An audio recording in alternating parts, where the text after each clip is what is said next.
Mõnikord, kui meil on tegu algklassi õpilastega, kes ei saa ise uue faili loomisega veel väga hästi hakkama, me võime neile ülesandega kaasa anda ka faili põhja. Samamoodi saame neile faili põhja kaasa anda töölehtede täitmiseks. Vaatame kiiresti mõlemad meetodit. Valin uuesti Create ja Assignment. Panen siia pealkirjaks tööleht. Ja instruktsiooniks täida palun tööleht. Ja nüüd kaks võimalust. Esimene võimalus on valida Create ja Docs, mille peale luuakse uus Google'i dokument. Ja ma saan hakata seda dokumenti koheselt täitma. Võib-olla lihtsalt võin siia kirjutada, et kirjuta siia oma päeva sündmustest. See on siis õpilasele nii-öelda ülesanne. Ma panen siia ka pealkirja päeva sündmused. Kõik on salvestatud automaatselt, sulgen selle dokumendi ning ma saan nüüd valida, kas see dokument on õpilastele ainult vaadatav, kas nad saavad kõik seda ühte ja sama dokumenti muuta või ma teen automaatselt, Google Classroom teeb kõigile õpilastele automaatselt sellest dokumendist koopia. Valin hetkel selle kolmanda variandi. Kui nüüd õpilased seda ülesannet vaatama hakkavad, siis nad näevad, et neile kõigile on juba ette tehtud enda nimeline fail, mida nad saavad täitma hakata. Samamoodi võib-olla, kui mul on juba varasemalt loodud mõni tööleht, mida ma tahan, et õpilased täidaks, ma saan selle siia ülesandele lisada. Selle jaoks valin Add, Google Drive, otsin selle töölehe, mida ma soovin lisada.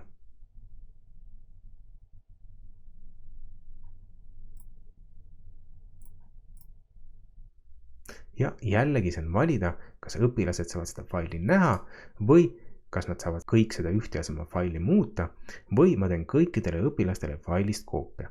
Teen kõikidele õpilastele failist koopia. Ning paremas servas on juba tuttavad valikud, kas see on mõeldud ainult sellele klassile, kas kõigile õpilastele, mis kategooriasse ülesanne kuulub.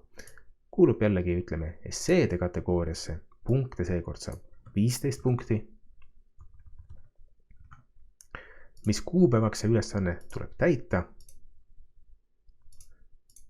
ja mis teema alla see ülesanne kuulub.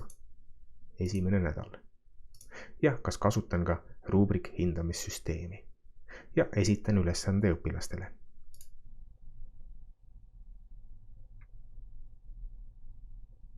Vaatame nüüd ka kiiresti, kuidas see esitatud ülesanne näeb välja õpilase vaates. Olen nüüd samale kursusele sisse loginud õpilase vaates ning ma näen, et mul on lahendada 2 ülesannet esimese nädalalt. Õpilasena ma praegu hetkel teist nädalat ei näe, kuna sinna alla pole õpetaja lisanud ühtegi ülesannet. Ma saan minna nüüd siia esimese ülesande alla, mis on tööleht, klikkida selle peale, vaadata lähemalt ning ma näen, et mulle on juba lisatud siia 2 faili. Ma saan nüüd lihtsalt klikkida selle ühe faili peale. See avatakse mulle automaatselt. Ma täidan siin nõutud ülesande ning tagastan faili õpetajale hand in nuppu vajutades. Samamoodi toimin ka teise õpetaja jagatud failiga. Liigun tagasi õpetaja vaatesse.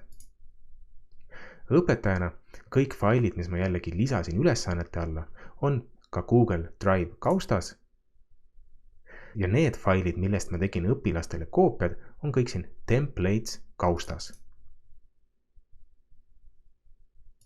Ja õpilaste muudetud failid on siin töölehe ülesande kaustas.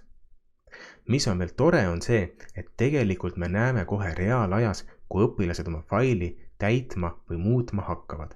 Ehk isegi enne seda, kui nad on vajutanud Turn in esita nuppu, me juba tegelikult näeme, kui palju ja mida nad oma failides on juba teinud.